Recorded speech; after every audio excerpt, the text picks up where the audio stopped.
This week on Taste Utah, we stopped by Taproot Soda Company in Pleasant Grove.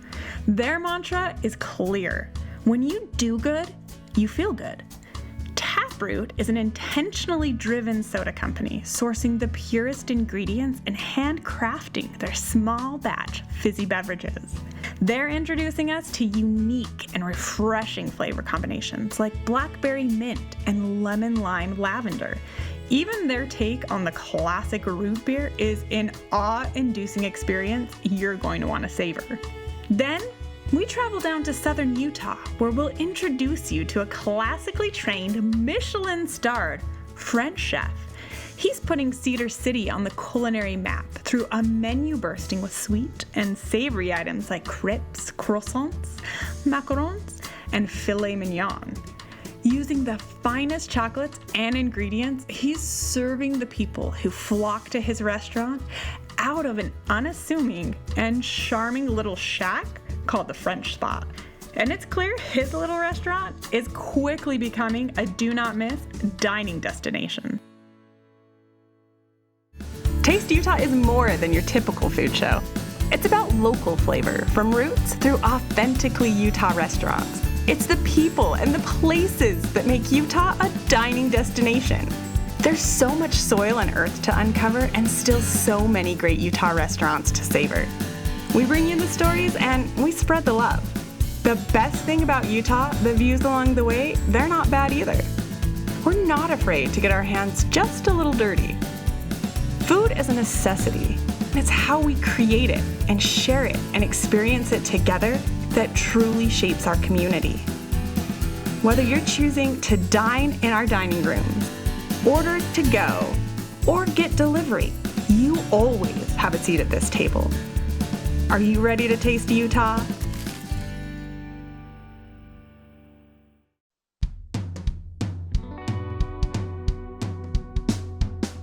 We're here in Pleasant Grove at a company called Taproot Soda. They've been in business for about 2 years, and they are committed to making soda for you from the finest ingredients. They give back to nonprofits. They want good vibes only. We can't wait to get a little bit of this beautiful effervescent flavor of Taproot Soda in our mouths. So Mike D's waiting for us. Let's go meet him, should we?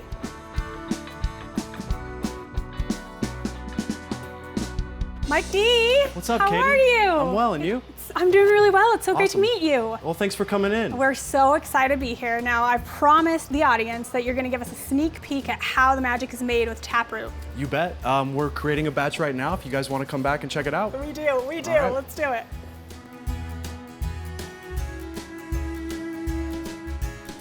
This is Jason. Jason is our production manager. He is the master of Fizz. Okay, so you are Dr. Fizz. What are you brewing up today? Today we're making a lemongrass ginger with organic, real ingredients. You guys do this lemongrass ginger, but then do you offer any other kinds of flavors? Yeah, we have a lemongrass ginger, lemon lime lavender, and a blackberry mint. Okay. And we'll be launching a root beer, which we're really excited about. I mean, Utah loves root beer, right? Talk to me a little bit about what we've got going on. So I've got the organic lemongrass and some organic ginger. I just cut it up into smaller pieces and then steep it for about a half hour, kind of like making tea. Is it you that's coming up with all of the ingredients and all of the recipes and things like that, or like is it a collective? Because it's the two of you and also Jade, who is your third partner in Taproot. So I'm in charge of doing all the recipe development and production, but then we all sit down, try it, and they've got a lot of great input. What we're making right now is super, super, super small batch, but you guys are gonna take me to where sort of the beautiful steeping happens on a massive level. Is that right? Yeah. Lead Let's the way. go. Lead the way, gentlemen. Between the cutting and the ingredient preparation, what's going on, Jason, that gets us to here? So after the lemongrass and ginger steeps, I have a wine press, and I press the ginger and lemongrass, and then add the honey to it. So honey, no sugar. This recipe has no sugar. It's sweetened with 100% raw honey. We've pressed it down, we've got all the concentration, and then we bring it to these, I mean, these almost look like beer vats. That's correct, yeah. These are used in breweries to produce beer. How long does the brew stay in here for, the fizzy? Yeah, so in here, usually leave it for about 48 hours. Okay. And then carbonate it. Giving it that time to sit in there helps the soda to just kind of blend and equal out. Okay, so it sits in there for 48 hours, and then you add the carbonation, and then how long does it stay in there carbonated before you actually can it? For up to a week or more. Usually we carbonate it the day before we can it. So what we'll do is we'll come up here and grab a little bit from the sample port. This gives us the ability to test for any metrics, any sugar levels, make sure we're producing consistent batches. Smells so good. It also just gives us a chance to hydrate and enjoy ourselves. So what we're tasting is what Jason was just cutting up. You're gonna find notes of that ginger, lemongrass, honey. This is extraordinary. It's effervescent, it's light, but it's so refreshing. Just like that kiss of honey, you can just taste it on the end of the palate. After this process, that's really where the magic happens. You guys are gonna can, and how many batches do you typically run, or how many cans come in a batch? So at this point, this batch has probably spent 2 or 3 days being created. Okay. It's sitting here, it's ready to be packaged. Well, we won't delay the process of canning any further. I cannot wait to be walked through that process. All right, Mike, so you've got this huge pallet of empty cans. That empty pallet is being taken row by row on what we call a shaker table. Okay. So that comes on the table, it shakes, as the name would denote, Nice. slowly getting those cans down to that chute where we want them Okay, to. and that's why it spins around? Yep. Okay. That chute is spinning them around, getting them upside down, Okay. so that they can be sprayed with sanitizer, making sure only good soda's going in. Then that sanitizer drips out, then we go through the next stop. So then it hits that conveyor. They're waiting in line. This is the money shot, right? You've got Yep. the nozzles that drop in. Exactly. So they're dropping in, they're filling. Thinner ones are just degassing it. Oh, So we're okay. trying to get rid of all that oxygen. They're just going to send a little blanket of CO2 in that's slowly lifting up and lifting out that oxygen layer And then we're seeing 3 nozzles. with product. Product, okay, and then that's the foam that's coming out the top, the carbonation. Yep, all the carbonation, all the soda. Then once it senses that it's full, Okay. it's going to stop that. It's going to move them on. We're going to put lids on top of that as soon as possible. And it just like delicately sets the lids on. Yep. And then it moves it to like a spinner. So you've got a lid, you've got the can, but they're just kind of hanging out with each other. The Okay. seamer's going to unite them permanently, seam that, and seal it so that the can's ready to go. Shoots it out, down back to the conveyor. It's gonna go and get rinsed off because there might be a little sticky soda on the outside. Okay. And then the last little step on this line is we're gonna dry off that water. We're picking it up can by can. Okay. We're throwing each can on the scale, making sure that our weight's where we want them to be, not Okay. too full and not too empty. Just very Goldilocks, Yep. just right. Just in that sweet spot. And then we throw them in the cardboard little case and we throw them on Onto the pallet. pallets. That's about it. So I sort of feel like I'm sitting at this round table with the godfathers of Utah soda. This is the 3 partners who are the masterminds behind Taproot Soda. Jason and I met down here starting a brewery in Utah County. We both shared a mutual passion for crafting beverages at the highest level we possibly could. Jade got involved one year. We all went out to Denver to a big beer festival and got all introduced, and the 3 of us were naturally fell in line. We kind of all decided at the same time we wanted to work with each other. And then the idea for soda kind of fell about with me and Jason and Jade bumping heads together over a couple months. We thought there was maybe more of an opportunity and a need to have really well-crafted soda than there was as much of a need to have another well-crafted brewery. Jade, why Taproot? Why that name? We actually tossed around a couple ideas, but the taproot is the main root that goes down that provides all the nutrients for the plant. Should we dive into some tasting? Yeah. Okay. Start with the root beer first. Yeah, let's do it. I'm so excited. So the root beer is made with organic cane sugar. And the blackberry mint also has organic cane sugar. And then the lemon lime lavender and the lemongrass ginger are both local honey from Bagley Farms. Oh my gosh. That's like crisp. It's refreshing. Okay, what are we gonna taste next? Let's do lemon lime lavender. I'm so excited. And talking of spirits, I think this one goes really well with gin. There's A little a gin, okay. cocktail that we call a gimlet. I mean, that is so good. And it's like got a wolf on the cover of it. Who came up with these? We know a designer out of Austin, Texas, and she came up with the labels. Oh. Each one of them, they're different myths or stories that have one of the ingredients in it. So next is blackberry spearmint, and this is probably our most popular right now. So it's not too minty. I think it's a good level of spearmint. I mean, the blackberry, it's almost jammy. This is one that does use sugar. Okay. We've tried playing with honey in it, but it just didn't shine through the way we wanted it to. So we do use sugar, but we've decided to use organic cane sugar. I mean, when you taste it, You feel good. And so much goodness is going into a can of soda. I mean, it's unbelievable. One more thing I want to touch on, and then I'll let you guys get on with your lives. 1% of your proceeds go to a nonprofit. Is it a different nonprofit, and how do you choose them? We have been giving to different nonprofits. Some of the nonprofits like Boys and Girls Club. Every year we're looking for new nonprofits to donate to. I love it. Well, you put love in the evolution of soda, so just thanks so much. Thanks, Katy. Thank you. Boom, boom.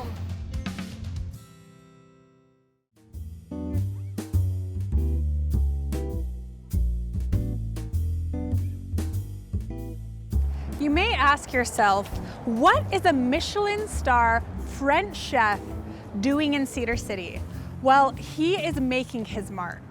He opened a little spot. It's called the French Spot, and you've been telling us for years that we need to come here and try it. We're gonna meet Chef Michael. We're gonna see what brought him to Cedar City, and we're gonna try some amazing French cuisine. He's doing it up right in Cedar City. I'm masking up, and we're going in.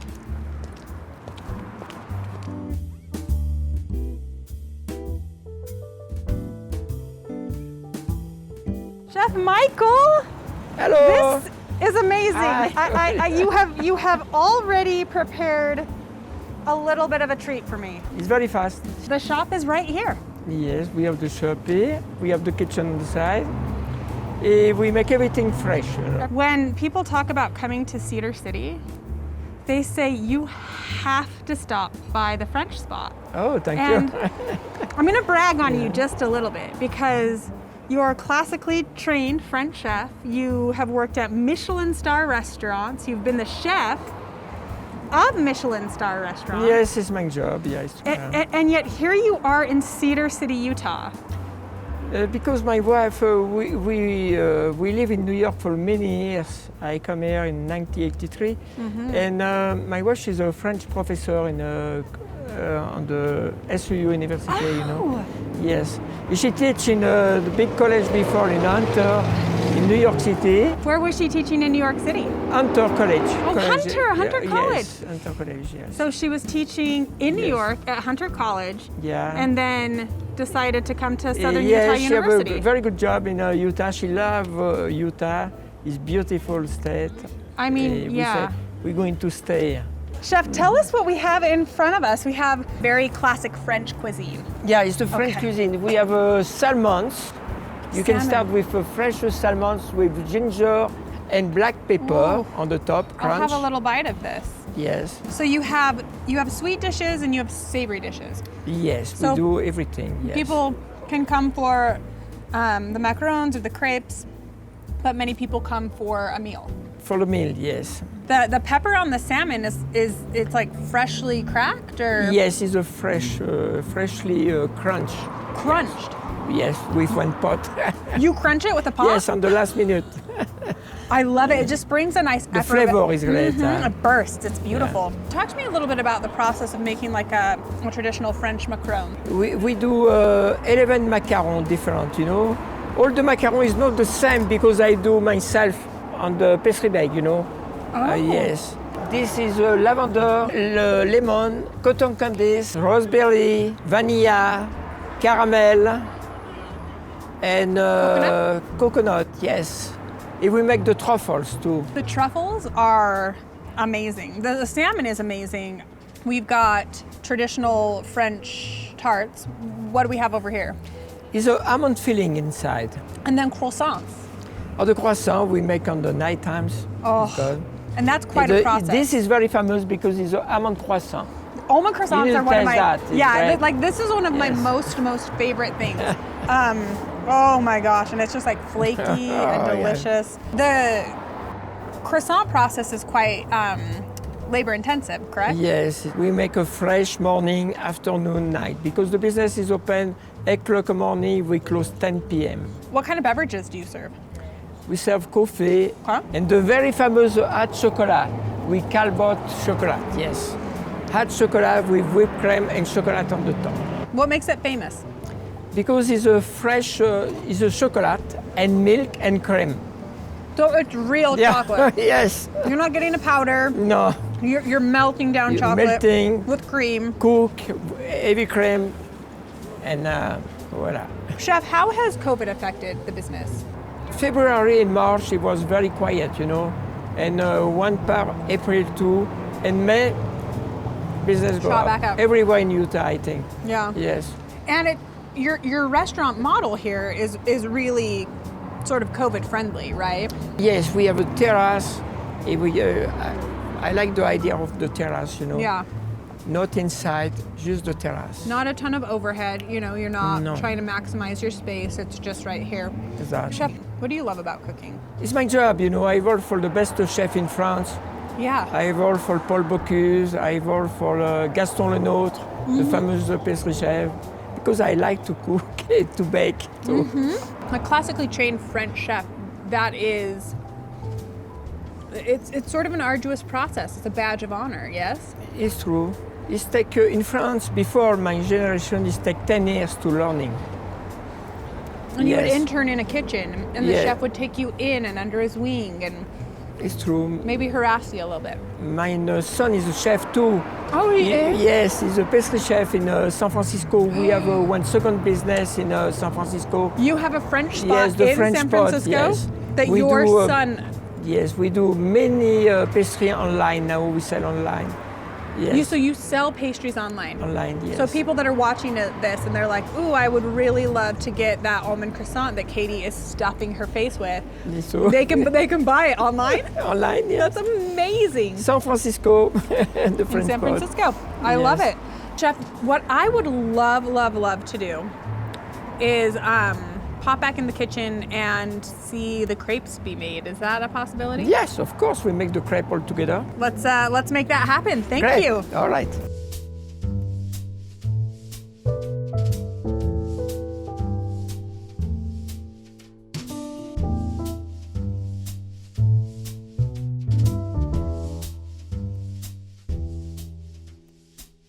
Chef, now we saw you in the kitchen. You're doing incredible things with a sort of separate kitchen. This is where you make the crepes. Yes, we make the crepe The here. crepe magic On the front of the customer. in front of the customer. Yes. Absolutely. Love it. What's in your crepe batter, can you say? Oh yes, of course. Eggs, fresh eggs, Okay. sugar, approximately 6 eggs, 6 ounces of sugar, and 12 ounces of flour. You need to mix that with 2 cups of milk. After that, you need to add the butter. Okay. Butter and everything, right? Yes. Okay, good. After you have this result. Yes. Beautiful. And so then this is a convection burner. Yes, it's a convection Convection burner. burner, yeah. You need to bake this right away like Oh, this. Okay. I mean, it smells amazing in here, so it's nice and hot. Okay, you do like this. Okay, a little Like shaky this. shake. Oh, gorgeous. Oh, it's good. You get some like holes bubbling up there. Is that what Yes, you want? it's bubbles.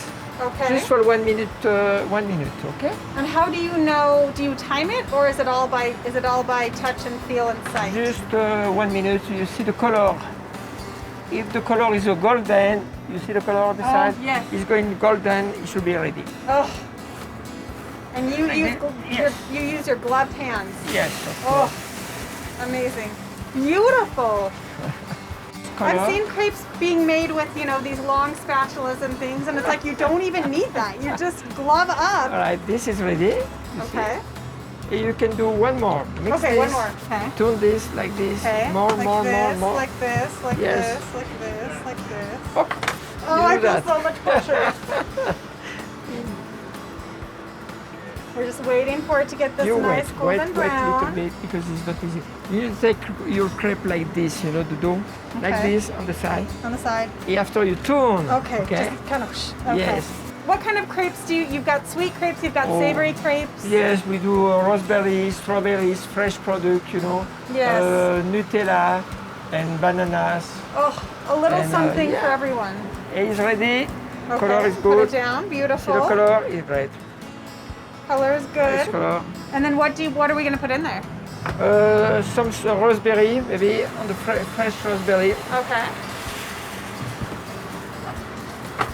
Making another one. Yes, one. You can do that yourself. Yeah? Well, let me get Yes, some of course. gloves on.